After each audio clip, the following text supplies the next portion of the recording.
এরই মাঝে পাঞ্চেত থেকে আর মাইথন থেকে ডিভিসি জল ছেড়েছে, ঠিক কতটা জল ছেড়েছে এখনো পর্যন্ত হিসেব কি বলছে জানবো। দীপক রয়েছেন আমার সঙ্গে। দীপক, দেখো, ডিবিসি জল ছাড়া অব্যাহত। নতুন করে জল ছাড়া শুরু করেছে ডিবিসির দুই জলাধার মাইথান এবং পাঞ্চেত। মোট সকাল 6টা থেকে 45,000 কিউসেক জল ছাড়া শুরু করেছে ডিবিসির এই দুই জলাধার। মাইথান জলাধার থেকে 5,000 কিউসেক, অন্যদিকে পাঞ্চেত জলাধার থেকে 40,000 কিউসেক জল ছাড়া হচ্ছে। ডিবিসি জানিয়েছে কি, যেভাবে ঝাড়খণ্ডের আপার ভ্যালিতে বৃষ্টিপাত হচ্ছে বা ভারী বৃষ্টি, থেমে থেমে ভারী বৃষ্টি হচ্ছে, তাতেই জলের পরিমাণ বাড়ছে ডিবিসির এই দুই জলাধারে, তাতেই জল ছাড়তে বাধ্য হচ্ছে ডিবিসির দুই জলাধার। কারণ হচ্ছে কি, ডিবিসির এই দুই জলাধার ইতিমধ্যেই বিপদ সীমা ছুঁই, তাই ডিবিসি জল ধরে রাখতে না পেরেই কিন্তু ডিবিসি এই জল ছাড়ছে। যে এই ডিবিসি ছাড়া জল দামোদর নদের মাধ্যমে দক্ষিণবঙ্গের একাধিক জেলায় জলমগ্ন করেছে ইতিমধ্যেই। ধন্যবাদ।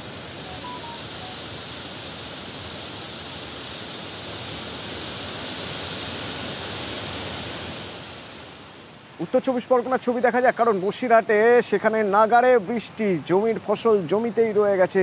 কৃষকরা কি করবেন বুঝে উঠতে পারছেন না। অনুপম রয়েছেন আমার সঙ্গে। অনুপম, কিভাবে ক্ষতি হচ্ছে, কতটা ক্ষতি হচ্ছে, কৃষকরা কি বলছেন?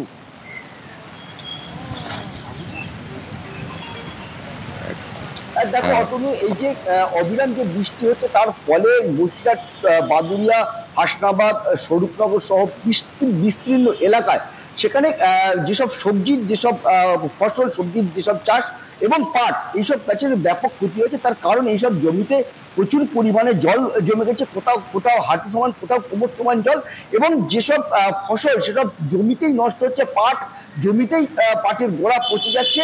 এক কথায় বলা যেতে পারে কৃষকদের লক্ষ লক্ষ টাকার ক্ষতি হচ্ছে। কৃষকরা এইসব যেসব গ্রাম্য এলাকার যেসব কৃষক, সেসব কৃষকরা কিন্তু প্রতিবারই কিন্তু যেসব চাষ করে, তারা গ্রামের থেকে টাকা হাওলাত করে নিয়ে, সুদ করে নিয়ে তারা এইসব চাষ করে, এবং চাষের ফসল যখন ওঠে সেসব বিক্রি করে কিন্তু সেই সব দেনা শোধ করে।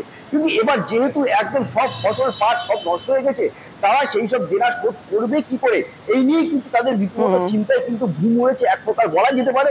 তাদের যেটা দাবি, খুব স্বাভাবিক। অনুপম, ধন্যবাদ। যেমন পাট এখন কাটার সময় হয়নি, পাটে ব্যাপক এখন বৃষ্টি, চতুর্দিকে সব বুড়ে গেছে, জলসরা কোনো লাইন নেই, বীজ পাতা তো আর রোবাই যাবে না, আবার ফের কেনে নতুন করে আবার লাগতে হবে। এটা উচ্ছে, বেগুন, পটল এসব তো কিছুই আর হবে না, সব খাতে পানি ঢুকে গেছে, এবং যেই বৃষ্টিটা বন্ধ হয়ে যাবে, রোদ যেই মারবে সব একদম সব শেষ হয়ে যাবে, একদম মোটে থাকবে না। ব্যাপক টাকা দানা করে সব করেছিলাম, এখন সারের দোকান আমার ঋণ শোধ করতে পারেনি। তো দক্ষিণবঙ্গের সব জেলাগুলোর সঙ্গে পাশাপাশি দেখা যাচ্ছে পশ্চিমের জেলাগুলো, মানে পশ্চিম মেদিনীপুর, ঝাড়গ্রাম, সেখানেও ভারী বৃষ্টির সতর্কতা রয়েছে। পশ্চিম মেদিনীপুর ঘাটাল, কি অবস্থা এখন ঘাটালের বোঝার চেষ্টা করি। ঘাটালে বেশ কিছু নদীর জলস্তর পশ্চিমার উপরে রয়েছে, যথেষ্ট বেড়েছে, ঝুঁকিপূর্ণ অবস্থায় রয়েছে। শিলাবতী, ঝুমি নদী ফুঁসছে রীতিমতো, রাস্তাঘাট, বাড়ি ডুবেছে ঘাটালে, সেই নৌকার ডিঙি ভরসা। কি অবস্থা? সুকান্ত রয়েছেন সরাসরি আমার সঙ্গে ঘাটাল থেকে। আর ঘাটালের কি অবস্থা সুকান্ত?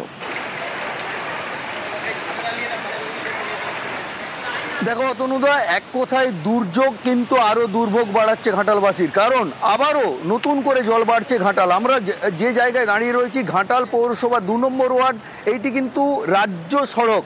সেই রাজ্য সড়কে কিন্তু নৌকো চলছে, যেটা পূর্ত দপ্তর সেখানে কিন্তু খেয়া পারাপারের জন্য সাধারণ মানুষকে বিনা পয়সায় নৌকো দিয়ে রেখেছে। সেই পূর্ত দপ্তরের নৌকোতে কিন্তু মানুষ পারাপার করছেন।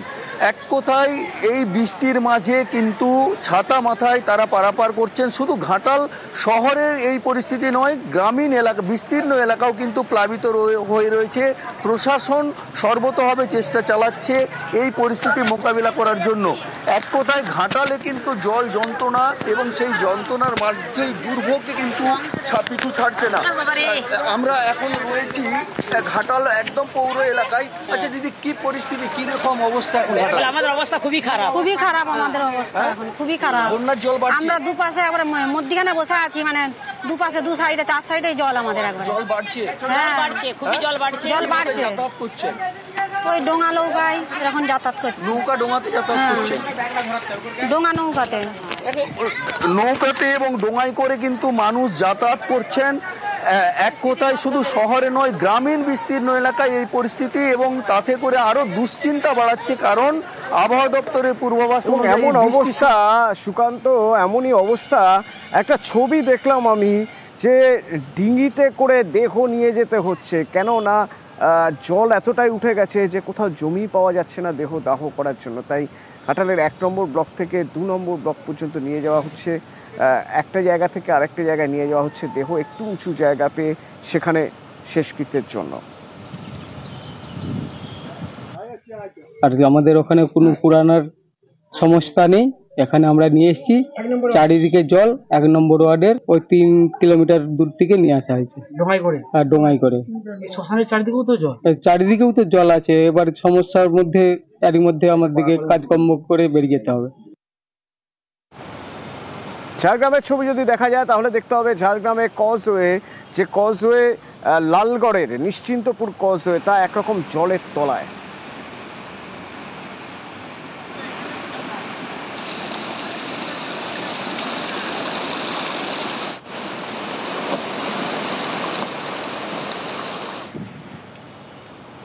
এদিকে রূপনারায়ণ মুন্ডেশ্বরীর জলে খানাকুলের অবস্থা একই। এরই মাঝে যদি আবার ডিভিসি জল ছাড়ে বিপদ বাড়বে আরও, কারণ এখনই জল থই থই অবস্থা, চতুর্দিকে জলে ডুবেছে বেশ কিছু জায়গা। আরামবাগ গড়েরঘাট রাজ্য সড়ক জলের তলায়, এবং জমিতে যদি চাষের জমিতে জল জমে যায় তাহলে চাষের ব্যাপক ক্ষতি হবে, সেই আশঙ্কাই করছেন কৃষকরা। আমার সঙ্গে শুভদীপ রয়েছেন, কি অবস্থা শুভদীপ? একেবারেই দেখো, গতকাল আমরা যে ছবি দেখিয়েছিলাম তার থেকে কিন্তু জল আজকের কিন্তু জল বেড়েছে খানাকুলের বিভিন্ন এলাকায়। খানাকুলের জগৎপুর, মারোখানা এবং ধান্যগড়ি পঞ্চায়েতের বহু গ্রাম কিন্তু এই মুহূর্তে জল ঢুকতে শুরু করেছে। বেশ কিছু একতলা বাড়িতেও কিন্তু জল রয়েছে। চাষের জমি পুরোপুরি বিস্তীর্ণ এলাকা জলের তলায় চলে গেছে। এই সময় যে সবজি হয়েছে সেই সবজি কিন্তু এখন জলের তলায়। এর পাশাপাশি খানাকুলের উপর দিয়ে বয়ে যাওয়া দামোদর, মুন্ডেশ্বরী এবং রূপনারায়ণ 3টি নদী কিন্তু বিপদ সীমার উপর দিয়ে বইছে। এর ফলে ডিবিসি যদি জল ছাড়ে তাহলে কিন্তু খানাকুলের জন্য উদ্বেগ বাড়ছে। পাশাপাশি এদিন সকাল থেকে কিন্তু বিক্ষিপ্তভাবে বৃষ্টিপাত শুরু হয়েছে, এবং এই বৃষ্টি যদি কন্টিনিউ চলতে থাকে তাহলে কিন্তু খানাকুলের উপর আরো দুর্যোগের খাড়া নেমে আসবে, এমনটাই আশঙ্কা করছেন খানাকুলের বাসিন্দারা। তাই এই মুহূর্তে কিন্তু বন্যা পরিস্থিতি নিয়ে খানাকুল জুড়ে একটা আতঙ্ক তৈরি হয়েছে। অতনুদা, ধন্যবাদ। ধন্যবাদ। মাটির বাড়ি সব পড়ে যাচ্ছে, আরো জল ছাড়লে দোতলা বাড়িতে জল উঠে যাবে। ডিবিসি জল ছাড়ছে, জমিতেও সব জল লেগে গেছে। পটল, বাদাম আগেই হয়ে চলে গেছে, তারপরে এখন মূলো পালং যে বোনা হয়েছিল সেও সব নষ্ট হয়ে গেছে। আমাদেরকে এই জলের মধ্যে দিয়ে যাতায়াত করতে হয়, আর ডিবিসি জল ছাড়লে আমাদের আরো ক্ষতি। যেগুলো মাটির বাড়ি আছে, ছোটখাটো বাড়ির নিচে আছে, সেইগুলো সব ডুবে তলিয়ে গেছে। বহুত কষ্টের মধ্যে আমরা এখানে বসবাস করছি। কিছু কিছু পঞ্চায়েতের কিছু কিছু এলাকার জল ঢুকেছে এবং তাতে করে মানুষের খুবই অসুবিধা হচ্ছে, এবং আমরা খানাকুল 2 নম্বর পঞ্চায়েত সমিতির পক্ষ থেকে সাধ্যমতো ত্রিপল চাল দিয়েছি।